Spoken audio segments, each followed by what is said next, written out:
Welcome to Daily Meditation with Sangha Live.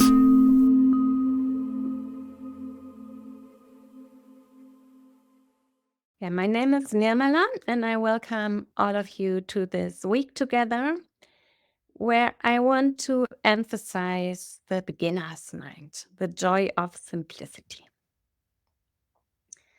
I'm teaching meditation, yoga, and embodiment since more than 20 years, and I met Martin in India almost exactly 20 years ago.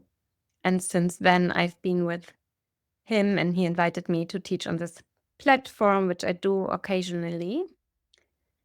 And I live in a eco-village in the north of Germany, where we have a Zen temple in the forest. And I teach mainly deep rest retreats, like retreats where you're allowed and invited to lay down as much as you want. Some people just lay down all the time. And in this community, there's also a Zen meditation hall where people meet in the morning at 6:30. And actually, it's quite a big community with 200 people here, but it's only like about 5 people going there to meditate. And at the end of our meditation time, we go in the little tiny tea room, which looks like a Japanese room with the rice straw mats in it and very simple. And we have a cup of tea there in silence. And towards the end of this about 30 minutes of drinking tea, we read a story. One of us reads a story. And we do have this little book, and it's German.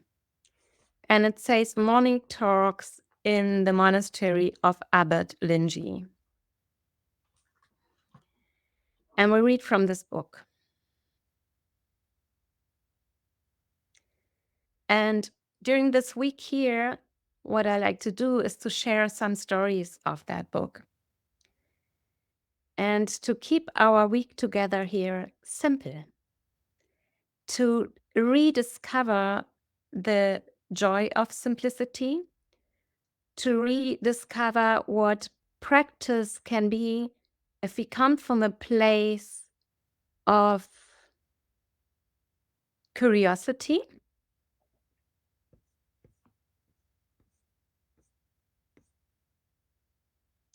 If we come from a new, fresh place, a place of non-striving. So I really like to emphasize the effortlessness in the practice.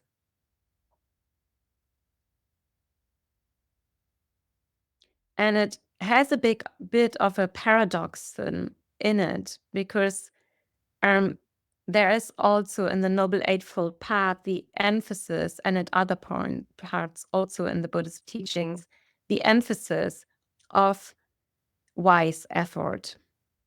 And at the same time, being non-effort or being effortless is so rich. And we rarely practice from this place. We often have like a striving for something, even in our practice. I see with the students who come to me. And reading lots of Buddhist texts, it's beautiful what we can gain from it. But the wisdom we can discover through our practice is far beyond anything we can read and anything we can understand with our intellectual mind.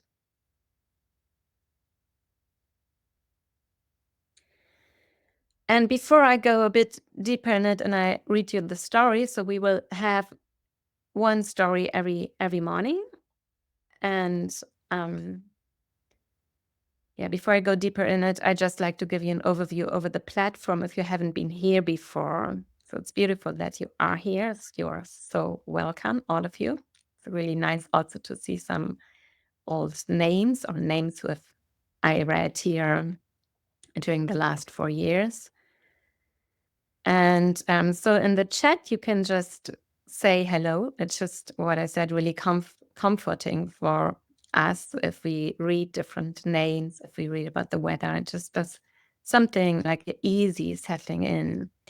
And then if you have a question after the meditation, like I start every morning with about 15 minutes of an introduction into our topic, and then we do half an hour of meditation. And at the end, at the last 15 minutes, if you have a question, you are so welcome to type it in, or a reflection. And then the best would be to put in capital letters the word question or reflection, so I can see, this is where I have to look out for. That would be helpful. So what I said, I like to emphasize the beginner's mind during this week. And the Zen master Shunryu Suzuki, he wrote this book, Zen Mind, Beginner's Mind, which was published in 1970, I think. And he describes the state of mind and this emphasis how important it is to maintain open, curious, without our judgments, without our ideas.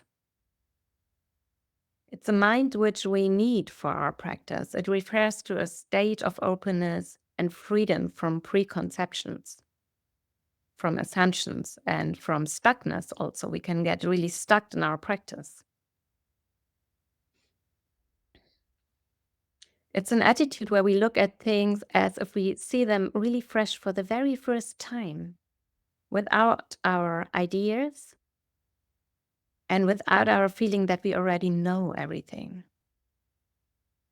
This is a state of mind which, especially in Zen Buddhism, was very emphasized.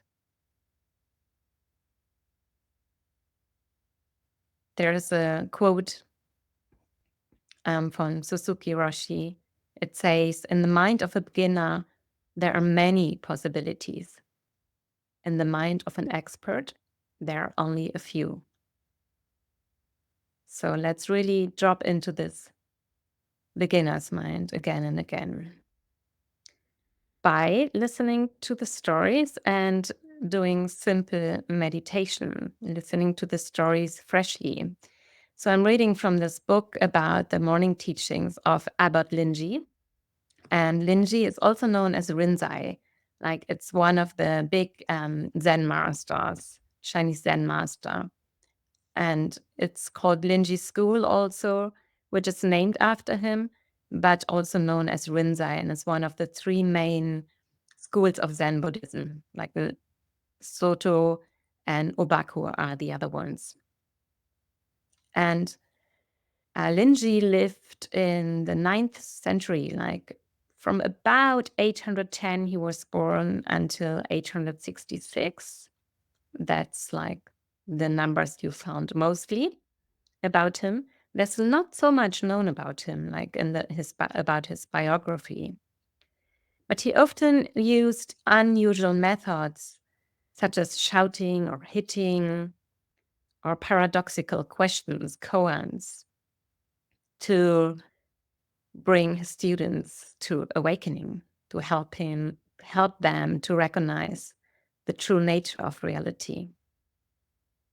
So these methods are typical for the Linji school and showed that, or like what he wanted to show his students is that awakening is not happening through logical thinking or intellectual understanding. One famous quote of this school is, "When you meet the Buddha, kill the Buddha." So it means to make clear that you don't follow authorities or concepts, but just to really look for the true nature, the Buddha inside. Okay. I go into the first story. We will also look into the 7 factors of enlightenment, or a few points of them, since simplicity and joy just goes very well along with them. But we go like slowly over the week there. So I need my glasses to read that here. Master, I have lived in your monastery for years. I have discovered the 6 springs and avoided the 6 impurities. I have abstained from the 3 poisons, followed the spirit of the 3 laws, walked the 4 paths, passed through the 100 gates, meditated with bodhisattvas of the 10 directions and the Buddhas of the 3 worlds. Yet, I still cannot find my way. I'm in a bad mood, restless. I don't believe in Buddhahood. I would leave if I knew where to go, what to do. I would go away never to see your monastery again, where I couldn't find my peace. The monk told the abbot, then repeated the question. What do you want me to do, abbot? Linji didn't like the whining, but he honestly felt sorry for the young fellow monk. Have you seen the pines in the garden yet, monk? He asked him after a long silence. No, abbot. Well, and have you seen the flowers by the wayside? No, abbot. Do you remember what stones the garden paths are paved with? I don't remember, abbot. Now, and do you know through which gate you come out the Huoduo River? I don't know, abbot. Have you ever been to the river? No, abbot. Well, go straight to the garden. Walk towards the pine trees. Then between the flowers on the stone-paved path to the eastern gate. On the way, pay close attention to every little detail. Pay attention to the colors above, the sounds below, the way you walk on the stones, to the tips of the pines, to the crack of the cones. Do you understand me well, monk? I understand you, abbot. Then leave the monastery garden through the eastern gate and continue through the forest. Walk until you reach the bank of the river. Meanwhile, pay close attention again. Look under your feet, over your head, into the leaves, everywhere. Do you understand me well, monk? I understand you, abbot. When you reach the bank, stand still, close to the water. Pay attention to one thing. Do not look at yourself in the water. Look further, far across the river, as far as you can see. Just look. Look into the distance. Stay there until you get very hungry. But then turn around and come back to the monastery. Here you can eat as much porridge as you want.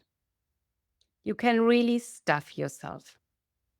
Then later you can decide what to do afterwards, said Abbot Linji, and opened his cell door for the monk. The monk went down to the riverbank and looked into the distance. Later in monastery, he stuffed himself full of porridge, then returned to the river. This went on day after day. Even after years, he did not look at the water's reflection. Not once. He felt at ease.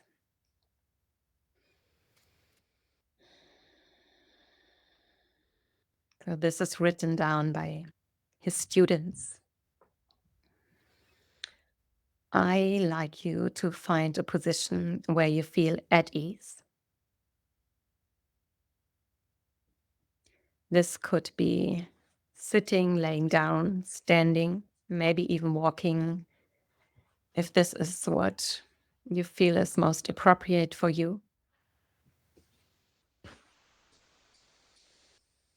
And what if feeling at ease would be really like asking your body how it would feel at ease rather than your mind, rather than ideas of how you should be in meditation.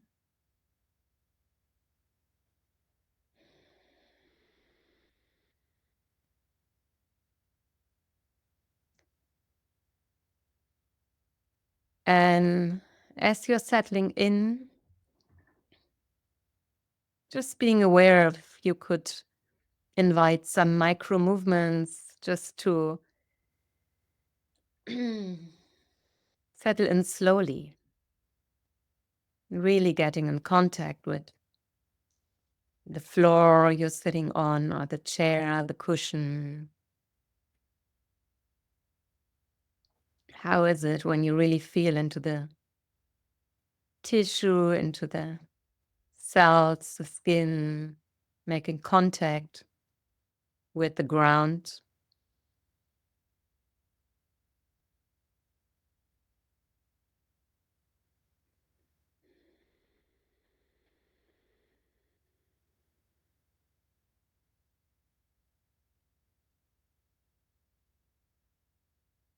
Maybe there are parts of your body which could sink down even more, like where you feel, in my shoulders.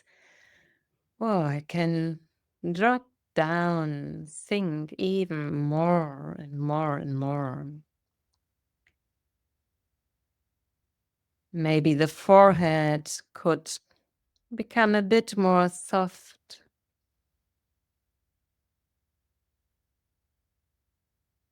Or the space in the throat between the collarbones.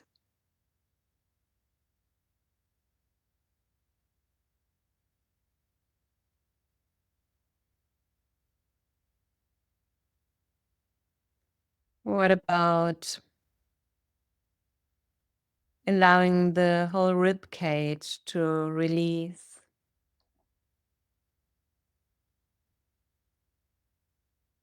And the diaphragm to move freely between pelvis, belly, heart, lungs. Just allowing space for the diaphragm.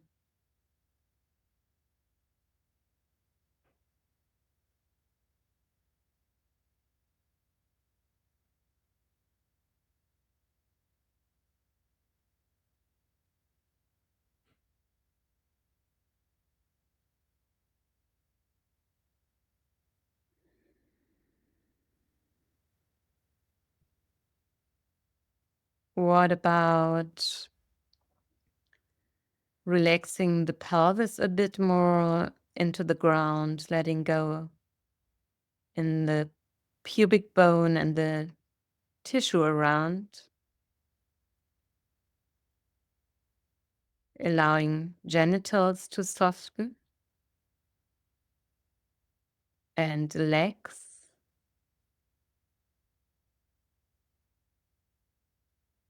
feet, maybe allowing the tissue between your toes to soften.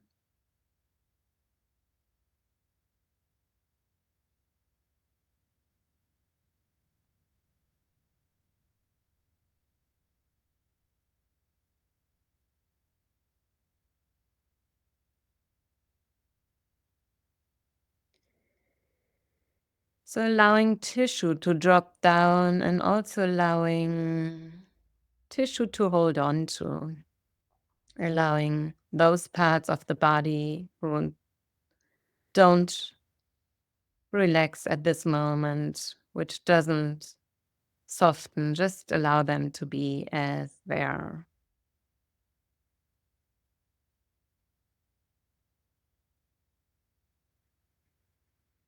And the invitation is to move towards your breath and move towards a simple breath. This breath as it is at this very moment, without making like a project out of your breath, having the idea that it needs to be a certain way. What about dropping ideas about the breath, ideas about any goal?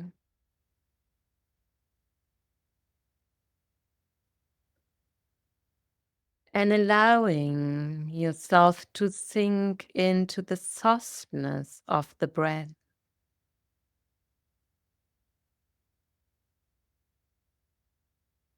To kind of rest in the subtle movement of inhalation and exhalation.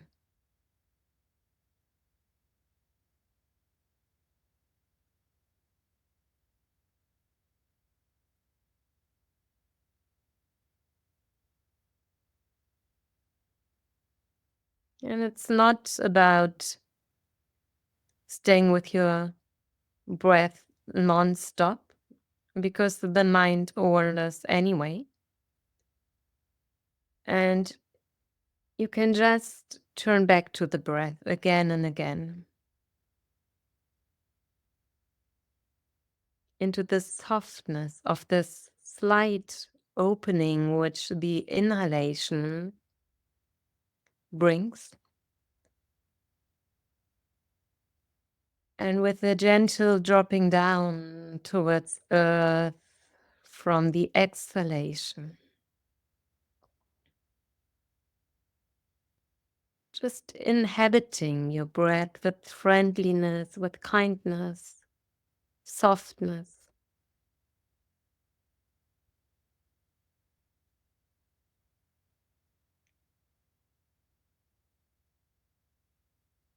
And maybe if that suits you, rather than focusing on one part of the body where you feel the breath, what about opening, allowing the tissue to open, allowing the tissue to breathe? Maybe even allowing the space around the body to breathe. And being so tuned in with this micro movement of inhalation and exhalation.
Being so tender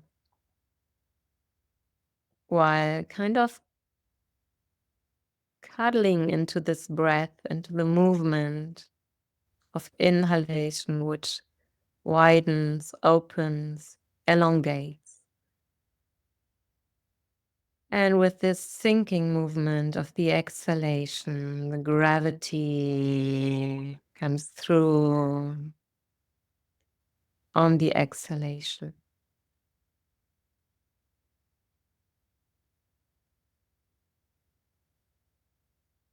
Allowing it to be light and simple.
And whatever catches your attention and pulls you away from the breath can do so. And so gentle and tender, you kind of cuddle back into the breath movement in the body, the cell movement of the breath, into this inner dance of expansion and contraction, widening, opening, spreading out, and dropping down into gravity, into the earth.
Every inhalation so fresh, so new.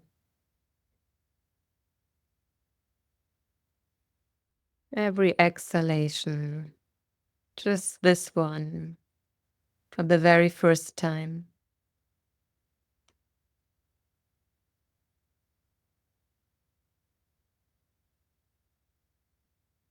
What about for now being so devoted in a very sweet and tender way to this movement of breath, the movement of tissue?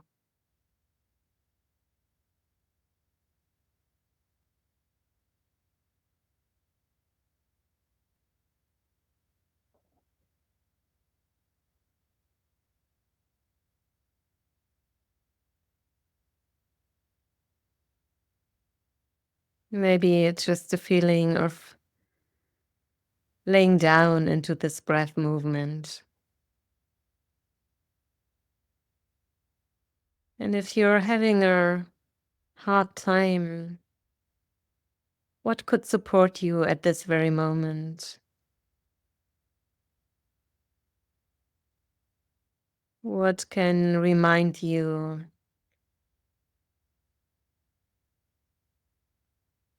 of softness?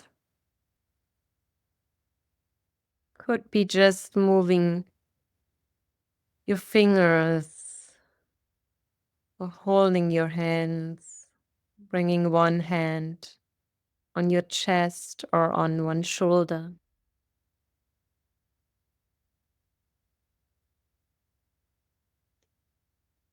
Even moving your fingers through your jumper or your blanket can make a difference.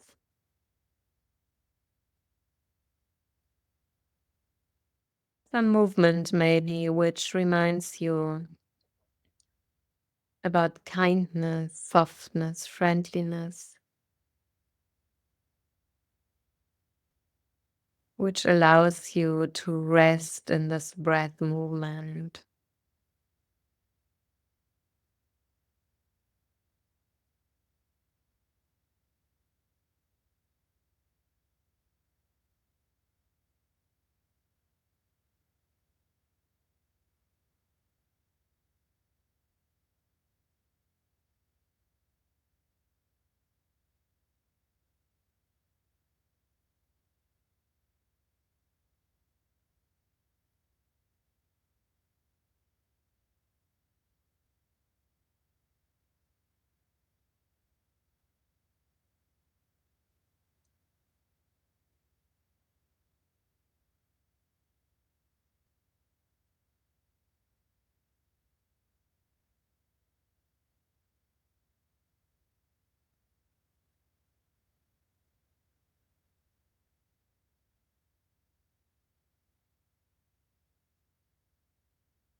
sensing into the breath as if you were listening to the breath, listening to the cells.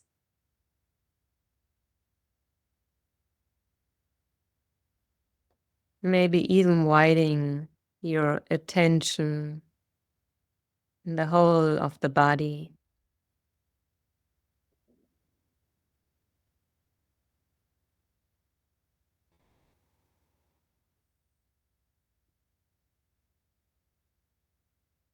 Expanding, widening with the inhalation.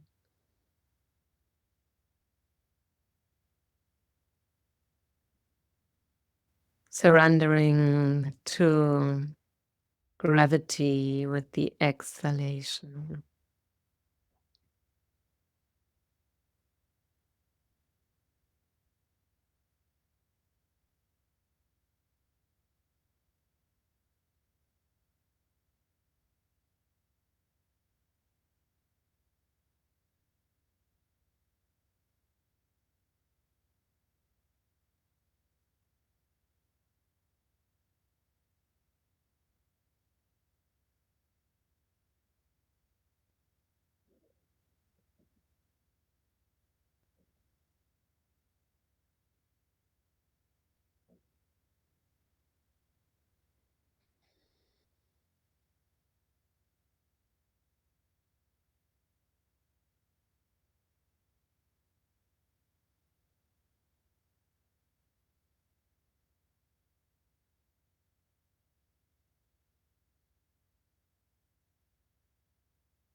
What about trying for this moment to not try anything?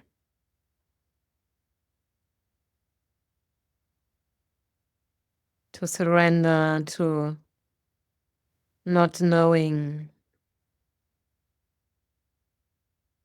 not doing,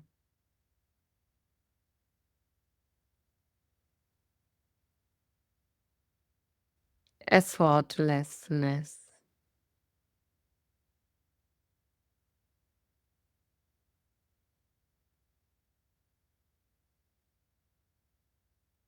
What about just sitting, just laying, just standing, surrendering to breath,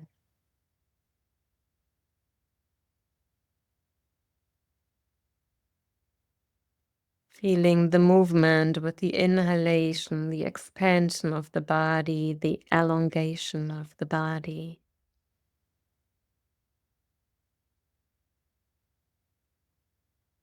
And sensing the sensations of the exhalation, dropping down, sinking.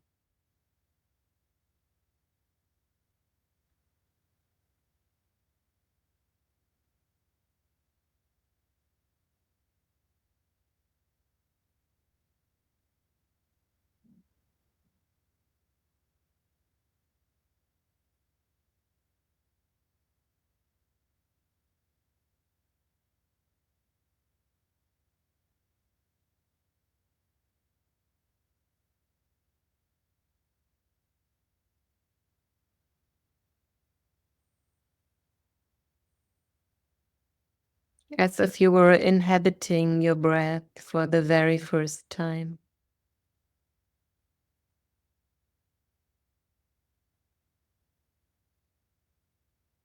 Inviting undoing.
Connecting again and again to the simplicity of just this.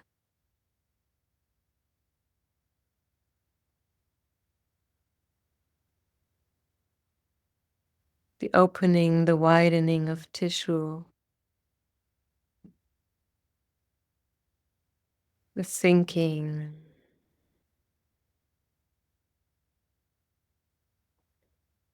And for the last 3 minutes, you could, if you wanted to,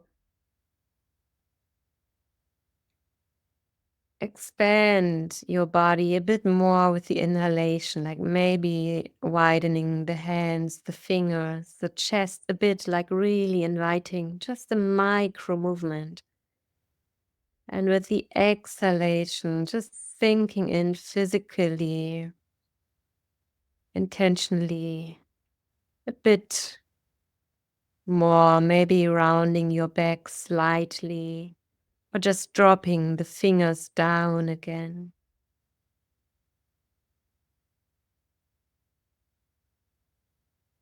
So that you stay so tuned in with your breath while inviting micro movements of expansion, opening, spreading out,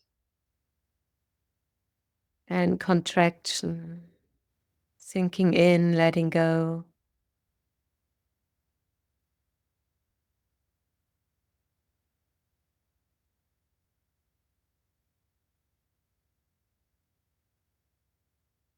And maybe even making 80% less of this movement, like really allowing it to be a micro movement, sensing it from within.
Today's podcast is an offering to you from our archive of freely available live daily classes. We make wisdom teachings and meditations as freely available as possible to as many people as wish to practice. You can help ensure we can continue to support a worldwide Sangha by leaving a review wherever you get your podcasts, by sharing this with someone who'd be interested, and by offering a small financial support at sangha.live/donate.